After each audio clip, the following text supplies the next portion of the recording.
Hey everyone, I'm Ian Norman from Photon Collective, and today I want to talk about a technique called super resolution. Super resolution is essentially a way to increase the spatial resolution capability of your camera, which actually means that we can almost quadruple the amount of resolution that your camera can create.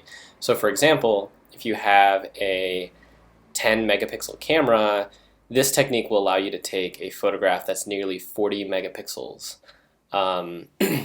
This isn't like a panorama stitching technique or anything like that. This is like actually utilizing a trick to maximize the amount of detail that we can create with your sensor. So I'll go ahead and show you some examples here of what I'm talking about. I'm currently in San Jose, Costa Rica right now, just on a trip. And I use this technique while doing some street photography just around the neighborhood that we're staying in. And I was able to take the 24 megapixel images from my Sony A7 Mark II and increase the resolution of that image up to about 94 megapixels. So I've got two different examples here side by side. One of them is an original image straight out of the camera, 24 megapixels. I mean, this camera is already really detailed. You can see a whole lot of detail in this image. So if I zoom into it, about 100% here, we can sort of scroll around. This was taken at about ISO 100 with an aperture of about f8. I stopped down to try to maximize the amount of sharpness in the image. And I want to sort of zoom in on an area, like an example area here, just to sort of show you a comparison between this image. So we're going to zoom in at like sort of the sub-pixel level here so we can really see the detail. You can start to see, some aliasing in these power lines. And if I go over here to the image on the left, this is our super resolution image. This image has about 94 megapixels in it. And if I zoom into that same location, trying to get there. So if I zoom into the same location, you can see that there's a lot more detail. The most obvious thing right here is this corrugated steel rooftop. You can see each individual corrugation, and you can even see the fasteners that they're using to hold on the corrugated rooftop. Over in our 24 megapixel image, you can't really see any of that detail.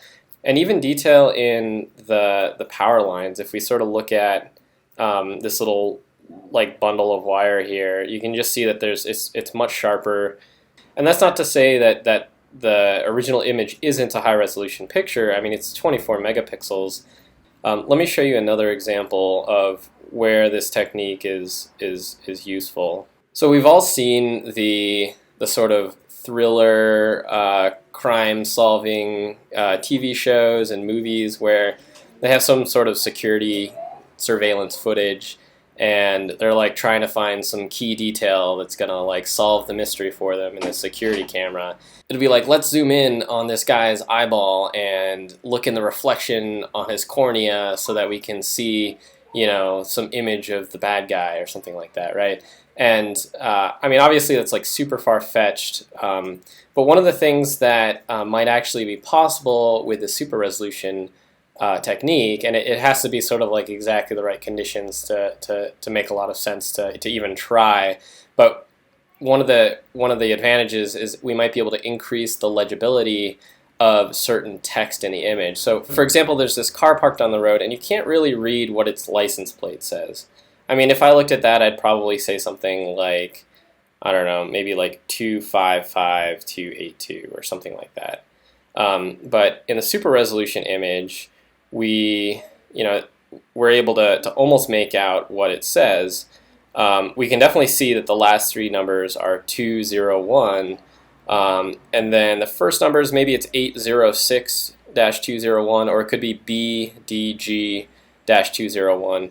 I'm not quite sure, but if we were trying to solve a crime or something like that, and we needed that license plate number, maybe we could at least narrow it down a little bit by using the super resolution technique. So the way that this technique works is we actually combine the data from multiple images.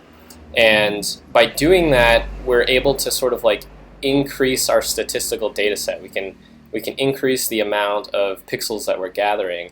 And the trick with it is to actually shoot handheld. So we're shooting like a whole bunch of images. I usually shoot a sequence of about 20 photos, and by shooting handheld, the little motions in our hand sort of they move parts of the image to a different part of the camera sensor, and that allows us to utilize the camera sensor on the sub-pixel level. Red, green, and blue values are recorded for every single location to create an image that has much higher resolution than the actual pixel count would make you believe.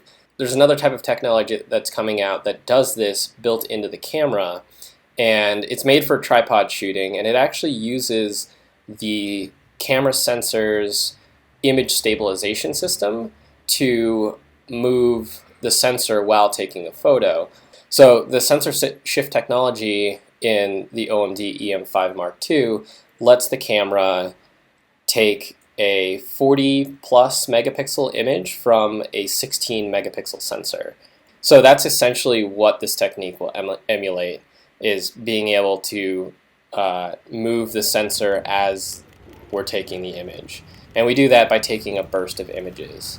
There is one downside to this technique, and that is that any motion that's in the image ends up blurring. So the cars on the road that we're moving here, and this guy walking down the road is just a kind of a big blurry mess. You can see that there's a car entering the intersection in this other image, and that's also kind of a blurry mess. So it's not advantageous for all shooting situations.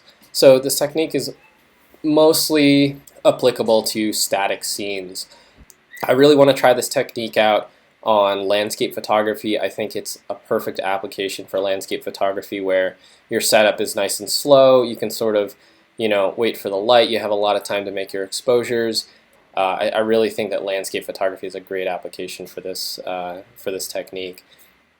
One of the other advantages of doing super resolution, it isn't just the increase in detail, but is decreasing noise. If we go to the same portion of the image on the original, we can sort of see just how much grainier the original image is. There's a lot of random noise in there, and this wasn't taken at a high ISO or anything. This is a way to get noise that's at a lower level than even ISO 100, and that's actually a huge advantage to pretty much any shooting situation if you want the cleanest image possible.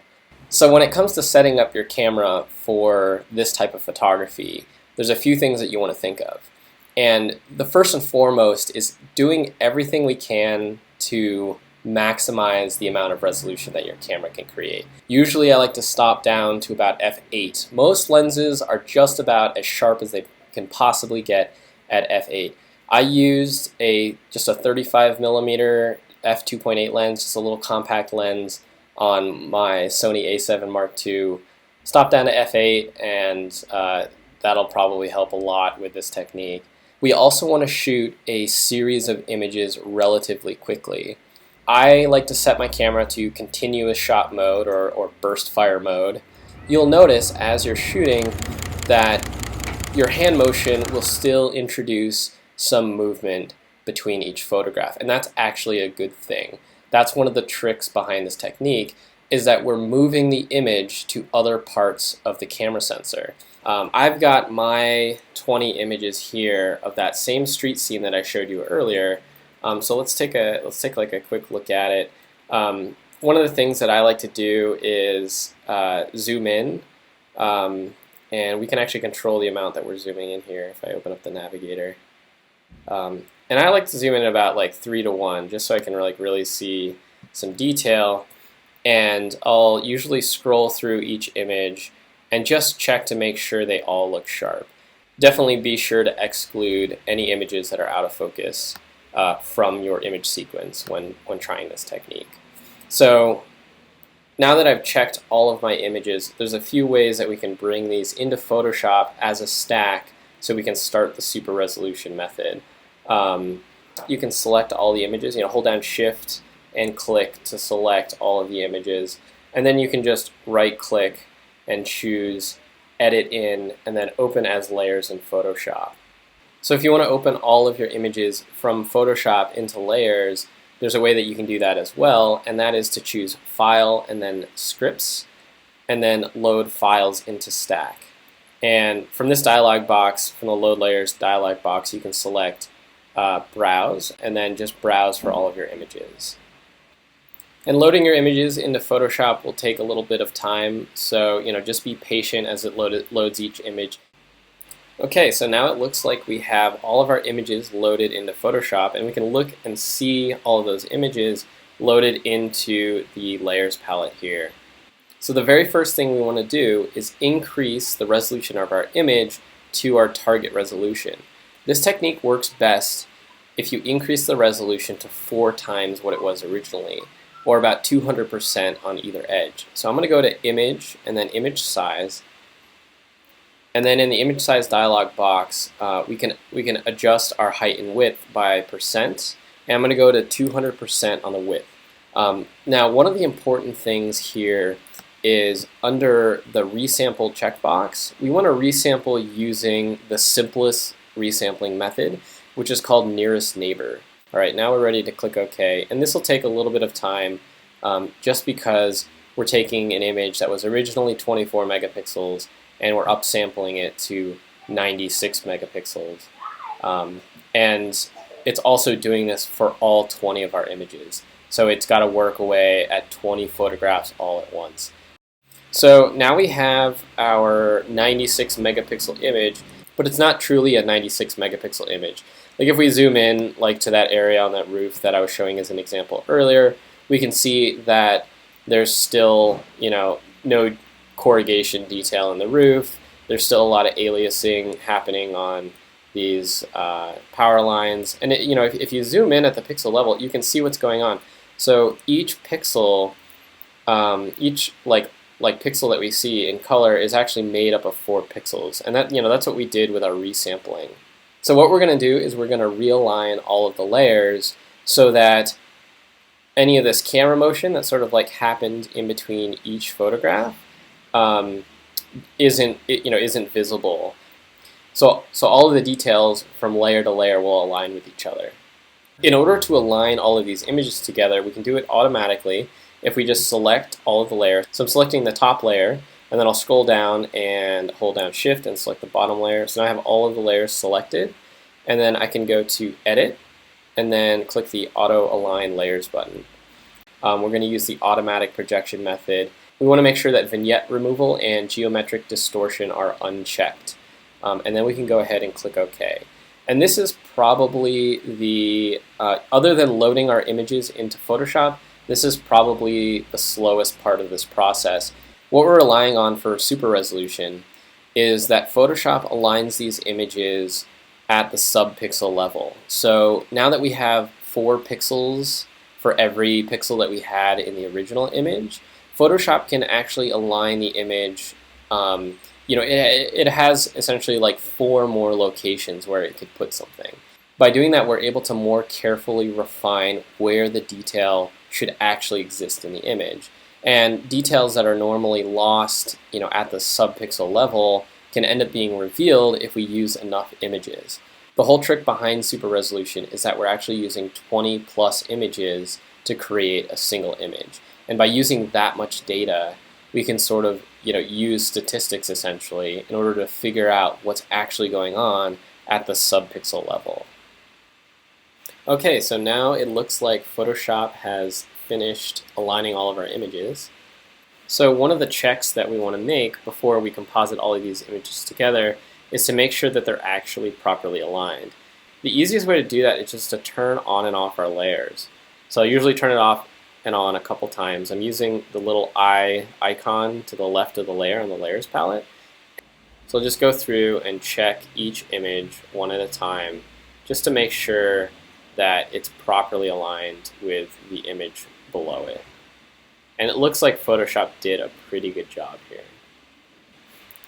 Okay, so now that I've checked all of my layers, we can turn back the visibility of each layer so that they're all visible by clicking and holding on the eye icon to the left of the layer in the Layers palette, and then just sort of dragging up, and that'll turn on all of the layers. We can just make sure that they're all turned on so that they're visible. So now that everything's aligned, we're almost done. The very last thing that we need to do is average all of the layers together so that each layer is contributing to the resolution of the image. We can do this really easily by just adjusting the opacity of each layer. And the amount of opacity for each layer is sort of determined by the number of layers that you shot.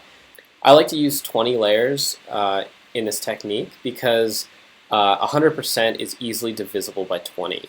So each layer will contribute 5% to the final image. So the best way to set your opacity to properly average all of the layers together is you from top to bottom, you set the layer to the layer number divided by the total number of layers. So I have the first layer here at the very top, and that layer will be 1 out of 20. And if 1 divided by 20 is 5%. So I'll set the opacity to 5%. And then for layer 2, we'll want to set the opacity to 2 out of 20, or 10%. So I'll set that one to 10%, and we just keep on going. In this case, it's multiples of 5, which makes it really easy. So I'll make the third layer 15%, the fourth layer 20%. And we'll just continue that all the way down until we have each layer set to its respective opacity. And by the time you get to the bottom layer ought to be set to 100%. So as we do this, you can see that the areas in our image that we're moving are starting to blur away. Alright, so now we have all of our layers averaged together. And this is kind of a good time we can go ahead and zoom in. We'll zoom in at that example location that we were looking at originally. So now when we look at this roof that we were looking at earlier, we can actually see the detail in the corrugated metal on the top of the roof. You can see this fine pattern of lines that wasn't visible previously. And that's sort of the advantage of using all of these layers. So each layer is contributing something to the resolution of the image. Okay, so now that we've averaged all of our layers together, we're ready to add some just final touches to the image. We're going to give it a little bit more sharpness. And the first thing we want to do is flatten the layers together. So I'll go ahead and select the top layer here in the layers palette, hold down Shift, and then select the bottom layer to select all of the layers, and then right click and choose Flatten Image.